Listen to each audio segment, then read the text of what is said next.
Have you ever wondered what it really takes to get into the world of intelligence? It's this field that's totally shrouded in mystery. But when you boil it all down, it's about one thing: information.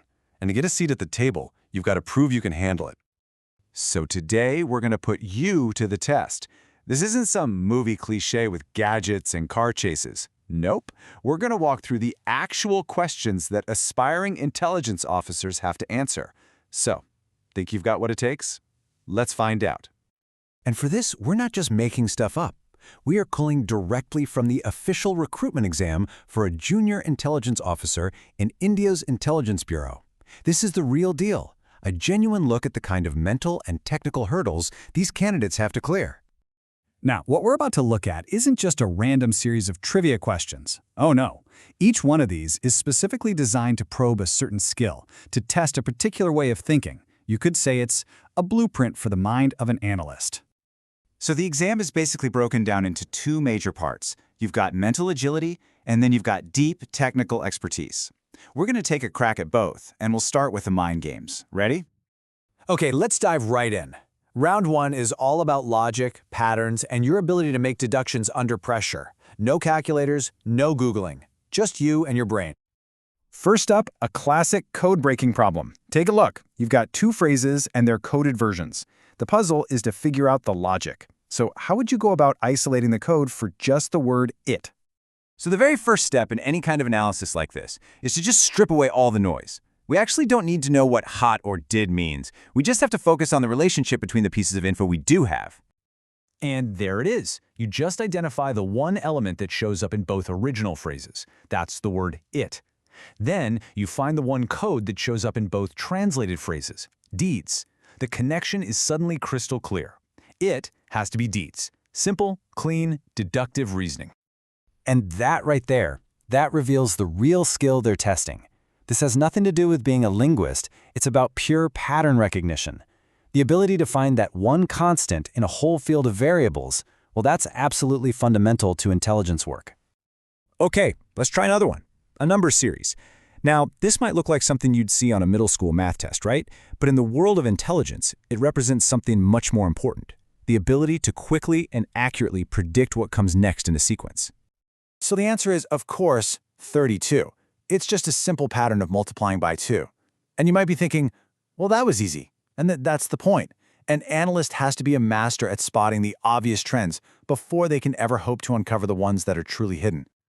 Okay, now we're going to move from simple patterns to something a bit broader: analytical thinking.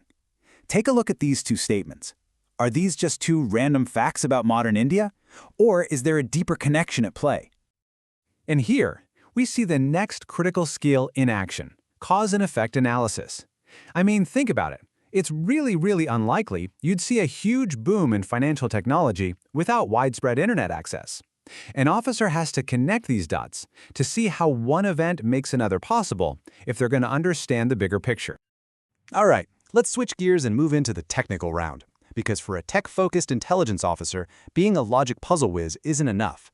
You have to understand the actual architecture of the modern world. So here's a question straight out of the text section. It's about something called a domain name server, or DNS. And this is a fundamental building block of the internet, something we all use every single day, probably without even realizing it. The easiest way to think of DNS is it's literally the internet's phone book. The name of the website you want to visit, but your computer, it needs its specific number, its IP address, to actually make the connection. DNS is the thing that does that critical translation. So why on earth does an intelligence officer need to know this? Well, because every single time a target visits a website, or sends an email, or connects to a server, they leave a DNS trail. Understanding this system is basically ground zero for tracking anyone's digital footprint. Okay, our final question, and this one really blends the logical with the technical. It's a cybersecurity question about spotting an anomaly, something that just doesn't fit. So, if a user has a really clear 9-to-5 work pattern, what does it mean when their account suddenly becomes active at 3 in the morning? It could be nothing, right? Maybe they're just working late. Or it could be a compromised account, an insider threat, maybe even a data breach happening in real time. This is where all the skills we've talked about come together. You establish the pattern of what's normal, and then you watch for the one thing that breaks that pattern. Because that break is where the threat usually lies. So after looking at all these real-world questions, what have we actually learned? What does it all tell us about the kind of mindset you need not just pass this test, but to actually work in intelligence? Well, it seems to all build on itself, right?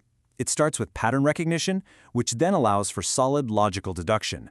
You use that to build a bigger picture of cause and effect, all while having a deep technical acumen of the systems involved. And then, you bring it all home with anomaly detection, spotting the one thing that's out of place. And what's so clear from all this is that it's not about being some kind of super genius who just magically knows things. It's about having a very specific kind of structured analytical mind. It's a way of thinking that can build a bridge between abstract logic and very concrete real-world technology. So how'd you do? Be honest. And, it leaves us with one last big thought. In a world that's more and more dominated by AI, machines that can process data way faster than any human, are these uniquely human skills of deduction, intuition, and seeing the bigger picture? Are they actually more valuable, more essential than they have ever been?